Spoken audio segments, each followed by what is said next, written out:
Installez-vous confortablement. Bienvenue à la lueur de la bougie. Ce soir, je vais vous raconter mon histoire de mon fils qui parlait chaque soir à quelqu'un dans sa chambre vide. Je m'appelle Élise, j'ai 39 ans et je suis mère d'un petit garçon prénommé Théo qui avait 5 ans au moment où tout a commencé. Nous vivions tous les deux dans une maison de plein pied que j'avais achetée seule 2 ans après mon divorce dans un lotissement calme en périphérie d'une petite ville. C'était une maison récente, construite il y a moins de 15 ans, sans passé lourd, sans histoire particulière qui aurait pu justifier ce que nous avons vécu cette année-là. Théo était un enfant joyeux, un peu rêveur, le genre d'enfant qui parle facilement à ses peluches et invente des histoires sans fin pour occuper ses journées. J'avais toujours trouvé cela adorable, cette capacité qu'il avait à peupler son quotidien de personnages imaginaires, à raconter des aventures entières impliquant des dinosaures, des super-héros, des animaux de la ferme voisine. Sa chambre était son royaume, décoré de posters de dessins animés, avec un tapis en forme de circuit de voiture et une étagère remplie de livres que je lui lisais chaque soir avant de le coucher. C'était une chambre lumineuse, orientée plein sud, avec une grande fenêtre donnant sur le jardin. Rien dans cet endroit ne laissait présager ce qui allait s'y installer progressivement. Je n'avais aucune raison de m'inquiéter jusqu'à ce soir de novembre où, en passant devant sa porte entr'ouverte pour aller me coucher, j'ai entendu sa petite voix qui parlait, seule, dans l'obscurité de sa chambre. Je me suis arrêtée dans le couloir, l'oreille tendue, pensant d'abord qu'il jouait encore avec ses figurines malgré l'heure tardive.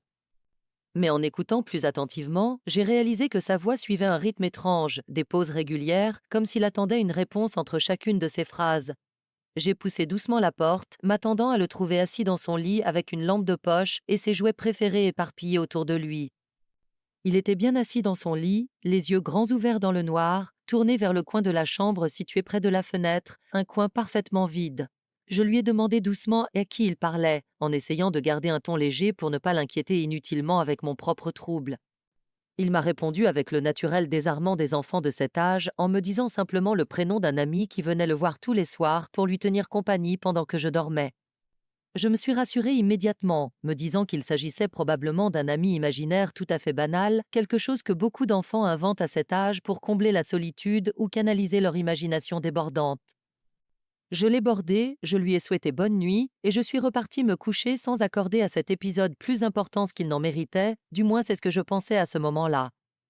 Les jours suivants, j'ai remarqué que ces conversations nocturnes se répétaient presque systématiquement, chaque soir à peu près à la même heure, quelques minutes après que j'ai éteint sa lumière. Je me postais parfois dans le couloir pour écouter, curieuse malgré moi de comprendre le contenu de ces échanges, et j'entendais Théo parler d'une voix douce, presque confidente, comme on parle à un ami proche qu'on connaît depuis longtemps. Il évoquait sa journée d'école, ses petits soucis, ses joies, exactement comme il aurait pu le faire avec moi si je m'étais assise au bord de son lit pour discuter avant de dormir. Ce qui m'a troublé davantage, c'est qu'il semblait parfois marquer des silences, incliner légèrement la tête, comme s'il écoutait véritablement une réponse que je ne pouvais pas entendre depuis le couloir.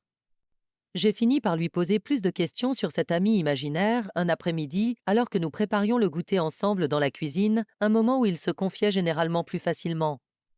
Il m'a expliqué que son ami s'appelait Nathan, qu'il vivait dans sa chambre depuis toujours et qu'il connaissait des choses que personne d'autre ne savait, des choses sur la maison, sur le quartier, sur des gens que je n'avais jamais mentionnés devant lui.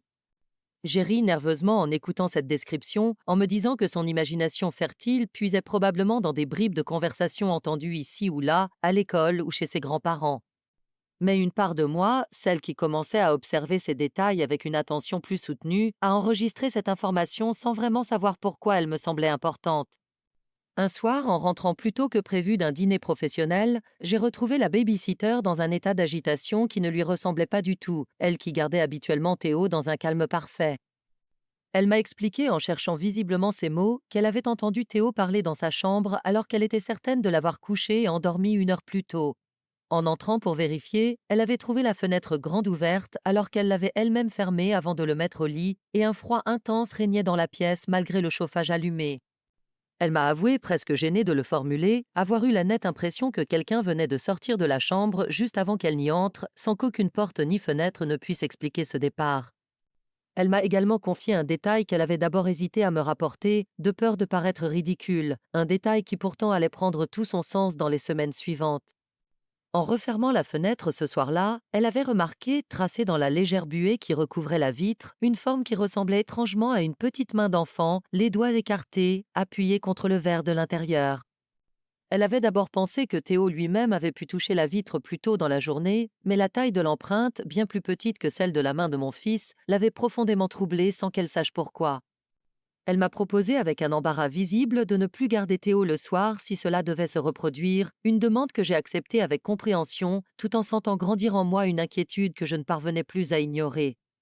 Cette nuit-là, une fois la baby-sitter partie et Théo bien endormi, je suis restée longtemps assise dans le salon, incapable de me résoudre à aller me coucher moi-même. J'ai repensé à tous les petits détails accumulés depuis plusieurs semaines, cherchant à les assembler comme les pièces d'un puzzle dont l'image finale continuait de m'échapper malgré mes efforts. J'ai fini par céder à la fatigue et par monter me coucher, mais le sommeil a tardé à venir, chaque craquement de la maison résonnant différemment à mes oreilles, chaque silence me semblant chargé d'une présence que je ne pouvais pas nommer. Je me suis endormie tard, d'un sommeil agité, peuplé de rêves confus dans lesquels une silhouette d'enfant se tenait immobile au bout d'un couloir que je ne reconnaissais pas. J'ai vérifié la chambre de Théo cette nuit-là avec une attention nouvelle, en cherchant des explications rationnelles à tout ce que la baby-sitter m'avait raconté. La fenêtre était effectivement fermée à mon arrivée, verrouillée même, ce qui rendait d'autant plus troublant le fait qu'elle ait pu se retrouver ouverte plus tôt dans la soirée. J'ai observé Théo dormir profondément, son visage paisible, aucune trace de trouble apparent malgré tout ce que je venais d'apprendre à son sujet. Je suis restée un long moment debout dans l'embrasure de la porte, à scruter cette chambre familière qui commençait à me sembler soudain moins innocente qu'elle ne l'avait toujours été. Dans les semaines qui ont suivi, j'ai commencé à remarquer d'autres détails qui, pris isolément, auraient pu s'expliquer facilement, mais qui, mis bout à bout, dessinaient un tableau de plus en plus inquiétant. Des jouets déplacés d'une pièce à l'autre sans que je m'en souvienne, des dessins de Théo montrant systématiquement une silhouette sombre debout à côté de lui dans presque toutes ses représentations familiales. Une odeur particulière, presque métallique, qui flottait parfois dans sa chambre le matin, disparaissant dès que j'ouvrais la fenêtre pour aérer, comme si elle fuyait la lumière du jour. Théo lui-même semblait de plus en plus fatigué le matin, avec des cernes que je ne lui avais jamais connues, malgré des heures de coucher que je continuais pourtant à respecter scrupuleusement. J'ai commencé à installer une petite caméra dans sa chambre, dissimulée sur l'étagère parmi ses peluches, en me disant que cela m'aiderait à comprendre ce qui se passait réellement pendant qu'il dormait. La première nuit, les images ne révélaient rien d'anormal, simplement Théo parlant tout seul dans le noir pendant une dizaine de minutes avant de sembler s'endormir naturellement. La deuxième nuit, en revanche, j'ai remarqué sur l'enregistrement quelque chose que je n'avais pas vu en direct, une légère dépression apparaissant sur la couette, à côté de Théo, comme si quelqu'un s'y était assis sans qu'aucune présence visible ne l'explique. J'ai visionné cette séquence des dizaines de fois cette nuit-là, incapable de détacher mon regard de cet écran, cherchant désespérément une explication logique qui ne venait toujours pas. La troisième nuit d'enregistrement a été celle qui a définitivement fait basculer mes doutes en une certitude glaçante et difficile à accepter. Sur les images, j'ai vu distinctement Théo se redresser dans son lit vers 2 heures du matin, l'heure exacte où je m'étais toujours dit qu'il dormait profondément depuis longtemps. Il s'est tourné vers le coin de la chambre, ce même coin près de la fenêtre qu'il désignait toujours, et il a commencé à parler avec cette voix douce et confiante que je lui connaissais désormais bien. Puis, sur l'enregistrement, la caméra a légèrement tremblé, comme secouée par une vibration invisible, avant que l'image ne se brouille complètement pendant près d'une minute entière. Quand l'image est redevenue nette, Théo s'était rendormi, allongé exactement comme je l'avais laissé en le couchant, comme si rien ne s'était produit entre-temps dans cette chambre. J'ai visionné ce passage encore et encore, cherchant à comprendre ce qui avait pu perturber ainsi l'enregistrement, sans jamais parvenir à une explication technique satisfaisante, malgré mes recherches sur Internet. J'ai contacté le fabricant de la caméra qui m'a assuré qu'aucun dysfonctionnement de ce type n'avait jamais été signalé pour ce modèle, renforçant encore davantage mon malaise grandissant. Cette nuit-là, je n'ai pas fermé l'œil, allongé dans mon lit, écoutant chaque bruit de la maison avec une attention presque douloureuse, guettant le moindre signe venant de la chambre de mon fils. Le lendemain, j'ai décidé d'ajouter un second appareil, un simple enregistreur audio que j'ai placé sous le lit de Théo, en espérant capturer plus distinctement le contenu de ses conversations nocturnes qui me hantaient désormais autant que lui. Les premières nuits n'ont rien donné de particulier, seulement la voix de Théo, douce et posée, racontant sa journée à cet interlocuteur invisible avec une régularité presque touchante dans sa normalité apparente. Mais lors de la quatrième nuit d'enregistrement, en réécoutant la bande le lendemain matin dans la cuisine pendant que Théo prenait son petit déjeuner, j'ai entendu quelque chose qui m'a fait lâcher ma tasse de café sur le carrelage. Entre deux phrases de Théo, une seconde voix répondait distinctement, une voix d'enfant elle aussi, mais plus grave, plus lente, portant une tristesse presque palpable dans chaque mot qu'elle prononçait. J'ai réécouté ce passage des dizaines de fois, augmentant le volume au maximum, cherchant à comprendre exactement ce que disait cette voix qui n'aurait jamais dû se trouver dans cette chambre en pleine nuit. J'ai fini par distinguer, malgré les grésillements et les distorsions de l'enregistrement, une phrase répétée à plusieurs reprises, quelque chose qui ressemblait à une demande de ne pas partir, de rester encore un peu, de ne pas le laisser seul à nouveau. J'ai senti mes mains trembler en réalisant que cette voix ne s'adressait probablement pas uniquement à Théo, mais peut-être aussi, d'une certaine manière, à moi-même ou à quiconque accepterait enfin de l'entendre après tant d'années de silence. J'ai gardé cet enregistrement précieusement, sans savoir encore ce que j'allais en faire, mais avec la certitude grandissante que je ne pouvais plus me contenter d'observer passivement ce qui se déroulait chaque nuit dans la chambre de mon fils. J'ai décidé le lendemain de me renseigner davantage sur l'histoire de notre maison et du terrain sur lequel elle avait été construite, en me disant qu'il devait bien exister une explication ancrée dans le passé du lieu.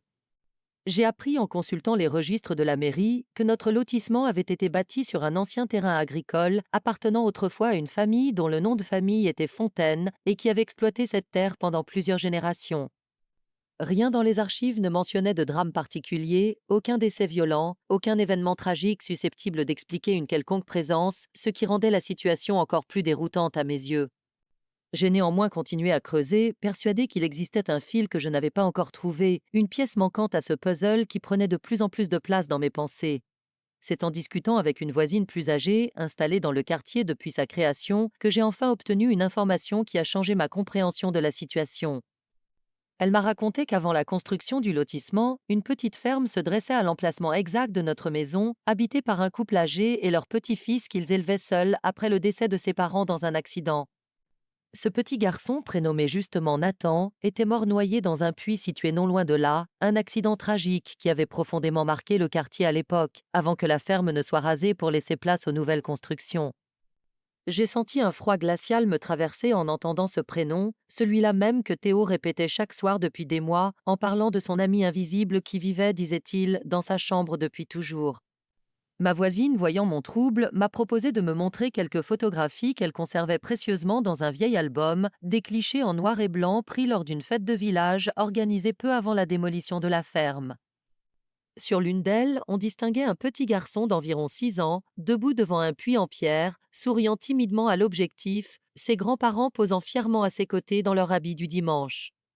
Elle m'a expliqué que l'accident s'était produit quelques semaines à peine après cette photographie, un après-midi d'été où Nathan jouait sans surveillance pendant que ses grands-parents s'occupaient des bêtes dans l'étable voisine. Personne n'avait entendu ses appels, et lorsque son grand-père l'avait enfin retrouvé, il était déjà trop tard. Une tragédie qui avait brisé cette petite famille et qui avait poussé le couple à quitter définitivement la région quelques mois plus tard, incapable de continuer à vivre sur cette terre devenue le tombeau de leur petit-fils. J'ai demandé à ma voisine si elle savait ce qu'il était advenu du puits lui-même après le drame, curieuse de comprendre comment un tel lieu avait pu disparaître aussi complètement de la mémoire collective du quartier. Elle m'a expliqué que les autorités locales avaient fait combler le puits peu après l'accident, par mesure de sécurité, et que son emplacement exact s'était progressivement perdu au fil des décennies, à mesure que les témoins de l'époque disparaissaient eux aussi les uns après les autres. Seuls quelques très anciens habitants, comme elle, se souvenaient encore approximativement de sa localisation, quelque part sous ce qui était devenu, ironie du sort, le jardin commun où les enfants du lotissement venaient désormais jouer chaque après-midi sans jamais se douter de ce qui reposait sous leurs pieds. Cette conversation m'a bouleversée bien au-delà de ce que j'aurais pu imaginer, mêlant en moi une horreur froide face à la coïncidence troublante de cette histoire et une tristesse sincère pour ce petit garçon dont plus personne avant Théo ne semblait se souvenir vraiment. J'ai passé les jours suivants plongé dans les archives municipales, cherchant à en apprendre davantage sur cette famille, sur les circonstances exactes de l'accident, sur tout ce qui pourrait m'aider à comprendre pourquoi Nathan semblait s'être attaché si particulièrement à mon fils dans cette maison bâtie sur les ruines de son ancien foyer. J'ai fini par retrouver un article de presse locale datant de l'époque du drame, relatant brièvement l'accident dans une colonne discrète, sans grand détail, comme si la petite communauté rurale avait préféré taire au maximum cette tragédie plutôt que de la voir s'étaler publiquement. L'article mentionnait que les recherches de l'époque n'avaient pas permis de récupérer le corps de l'enfant avant plusieurs jours, un délai qui avait profondément traumatisé ses grands-parents, contraints d'attendre dans l'angoisse la plus totale avant de pouvoir enfin organiser des funérailles dignes de ce nom. J'ai compris en lisant ces lignes que cette attente interminable, cette absence de réponse immédiate, avait peut-être quelque chose à voir avec cette impression que Nathan me donnait, à travers Théo, d'être resté suspendu entre deux mondes, incapable de partir tant que personne ne semblait se souvenir suffisamment de lui pour l'accompagner enfin vers un repos mérité. J'ai passé la soirée suivante à observer Théo avec une attention redoublée, cherchant dans ses paroles, dans ses gestes, le moindre indice qui aurait pu confirmer ou infirmer ce que je commençais à redouter. Au moment du coucher, alors que je le bordais comme chaque soir, il m'a regardé avec une gravité inhabituelle pour son âge et m'a dit que Nathan était triste parce que personne n'était venu le chercher depuis très longtemps et qu'il voulait que quelqu'un se souvienne enfin de lui. Cette phrase, prononcée avec une simplicité déconcertante par mon petit garçon de 5 ans, m'a bouleversée bien plus que n'importe laquelle des étrangetés que j'avais observées jusque-là dans cette maison. J'ai serré Théo contre moi ce soir-là plus longtemps que d'habitude, incapable de démêler la peur que m'inspirait cette situation de la compassion sincère que je ressentais malgré tout pour cet enfant disparu depuis si longtemps. Dans les jours qui ont suivi, les manifestations se sont intensifiées de manière significative, comme si le fait d'avoir appris son histoire avait renforcé une présence jusque-là plus discrète. Les jouets de Théo se retrouvaient régulièrement disposés en cercle au centre de sa chambre le matin, alors que je les avais rangés soigneusement dans leur bac la veille au soir avant de le coucher. La température de sa chambre chutait parfois brutalement, même en plein après-midi, un froid localisé uniquement dans cette pièce précise, sans qu'aucune fenêtre ouverte ou courant d'air ne puisse l'expliquer rationnellement. J'ai commencé moi-même à ressentir une présence dans cette chambre lorsque j'y entrais seule, une sensation d'être observée depuis le coin près de la fenêtre, exactement l'endroit que Théo désignait invariablement depuis le début de cette histoire. Une nuit, incapable de dormir, je me suis levée pour aller vérifier que tout allait bien dans la chambre de mon fils, comme je le faisais désormais presque systématiquement depuis plusieurs semaines. En m'approchant de sa porte, j'ai entendu distinctement deux voix cette fois, la sienne, familière et endormie, et une autre, plus grave, plus ancienne, qui semblait porter en elle le poids de décennies entières de solitude.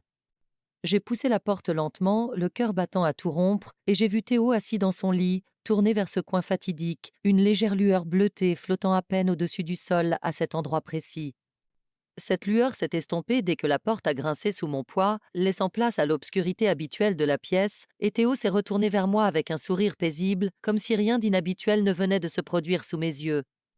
Je me suis approchée du lit, m'asseyant à côté de mon fils, essayant de dissimuler le tremblement de mes mains pour ne pas l'effrayer inutilement avec ma propre peur. Je lui ai demandé, aussi calmement que possible, ce que Nathan venait de lui dire juste avant que je n'entre, curieuse et terrifiée à la fois de connaître la réponse qu'il allait me donner. Théo m'a regardé avec cette gravité étrange qu'il avait parfois, disproportionnée pour un enfant de son âge, et m'a expliqué que Nathan avait peur que je vienne le chasser maintenant que je savais qui il était vraiment. Cette phrase m'a serré le cœur d'une manière que je n'aurais jamais imaginé possible quelques mois plus tôt, avant que cette histoire ne bouleverse complètement ma perception de ce qui se cachait dans notre propre maison. J'ai pris la décision, cette nuit-là même, de ne pas céder à la peur qui m'habitait depuis des semaines, mais plutôt d'essayer de comprendre véritablement ce que cet enfant disparu attendait de nous, de moi, de cette maison qui abritait malgré elle une part de son histoire inachevée. Je me suis adressée directement à ce coin de la chambre, d'une voix que j'ai voulu aussi douce et rassurante que possible, expliquant que je ne cherchais nullement à le chasser, mais que je m'inquiétais simplement pour le bien-être de mon propre fils dans cette situation qui les dépassait tous les deux. Aucune réponse audible ne m'est parvenue cette nuit-là, seulement un silence différent de celui que je connaissais, un silence presque attentif, comme si quelque chose, quelque part dans cette pièce, écoutait attentivement chacun de mes mots avec une intensité que je ne pouvais que ressentir sans jamais vraiment la comprendre. J'ai recouché Théo, je suis restée assise près de lui jusqu'à ce que sa respiration devienne régulière et profonde, et j'ai quitté la chambre avec la certitude nouvelle que la solution à cette situation ne résiderait pas dans la confrontation, mais dans une forme de compréhension et d'apaisement que je devais encore trouver le moyen d'offrir. J'ai compris ce soir-là que je ne pouvais plus continuer à observer passivement cette situation sans agir, sans essayer de comprendre plus profondément ce que voulait réellement cette présence attachée à mon fils.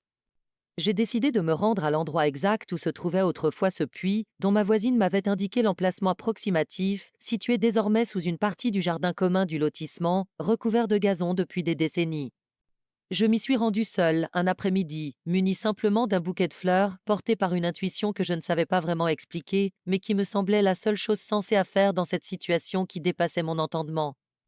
Je me suis assise dans l'herbe à cet endroit et j'ai parlé à voix haute, m'adressant directement à Nathan, lui expliquant que je savais maintenant ce qui lui était arrivé, que je comprenais sa solitude et que je souhaitais sincèrement l'aider à trouver enfin la paix qu'il semblait chercher depuis si longtemps. J'ai pris le temps ce jour-là de lui parler longuement, comme j'aurais parlé à n'importe quel enfant en détresse, lui racontant que ses grands-parents, où qu'ils se trouvent désormais, n'avaient sans doute jamais cessé de penser à lui malgré la douleur qui les avait poussés à quitter cette terre. Je lui ai dit que je comprenais qu'il ait eu besoin de compagnie pendant toutes ces années, que je ne lui en voulais absolument pas d'avoir cherché du réconfort auprès de Théo, mais que je souhaitais désormais l'aider à trouver un repos qu'il méritait amplement après tant de temps passé seul dans cette attente silencieuse. Le vent s'est légèrement levé à ce moment précis, faisant frissonner les herbes hautes autour de moi d'une manière presque théâtrale, et j'ai eu l'impression fugace, sans doute simplement le fruit de mon imagination fatiguée, qu'une présence légère venait de se poser un instant à mes côtés avant de s'éloigner doucement vers le jardin. J'ai déposé mon bouquet de fleurs dans l'herbe, à l'endroit précis que ma voisine m'avait indiqué, et je suis restée encore un long moment assise là, dans un silence que je qualifierais presque de recueilli, avant de rentrer chez moi le cœur étrangement plus léger que je ne l'aurais imaginé quelques heures plus tôt. Rien de spectaculaire ne s'est produit à ce moment précis, aucun signe visible, aucune manifestation particulière, seulement le vent qui soufflait doucement à travers les branches des arbres environnants. Mais cette nuit-là, en rentrant chez moi, j'ai ressenti un apaisement inexplicable, comme si quelque chose s'était légèrement allégé dans l'atmosphère générale de la maison, sans que je puisse en identifier précisément la cause. Théo s'est endormi ce soir-là sans parler à personne, pour la première fois depuis des mois, un sommeil calme et silencieux que j'ai observé longuement depuis le pas de sa porte, submergé par un mélange étrange de soulagement et de nostalgie. J'ai compris que quelque chose venait de changer, sans savoir encore si ce changement serait définitif ou seulement passager, comme un répit accordé avant une suite que je ne pouvais pas encore anticiper. Les semaines suivantes ont confirmé cette impression, les manifestations s'espacant progressivement, les conversations nocturnes de Théo se raréfiant, jusqu'à devenir presque anecdotiques, réduites à de simples murmures que je surprenais parfois avant qu'il ne s'endorme complètement. J'ai continué à me rendre régulièrement à l'emplacement de l'ancien puits, y apportant chaque fois quelques fleurs, y prenant parfois simplement un moment pour m'asseoir dans le silence, comme pour honorer une présence qui avait fini par toucher quelque chose de profond en moi. J'ai également fait des recherches plus approfondies sur la famille Fontaine, découvrant qu'aucun descendant direct n'avait survécu suffisamment longtemps pour se souvenir de Nathan, ce qui expliquait peut-être pourquoi son histoire s'était perdue aussi complètement dans la mémoire du quartier. J'ai pris la décision, avec l'accord tacite de la mairie, de faire poser une petite plaque discrète près de cet emplacement, portant simplement son prénom et les dates de sa courte vie. Un geste modeste mais qui me semblait nécessaire pour que quelqu'un, enfin, se souvienne officiellement de lui. Un soir, plusieurs mois après le début de cette histoire, Théo m'a annoncé calmement, en se préparant pour la nuit, que Nathan était parti, qu'il lui avait dit au revoir la veille et qu'il ne reviendrait plus jamais dans sa chambre.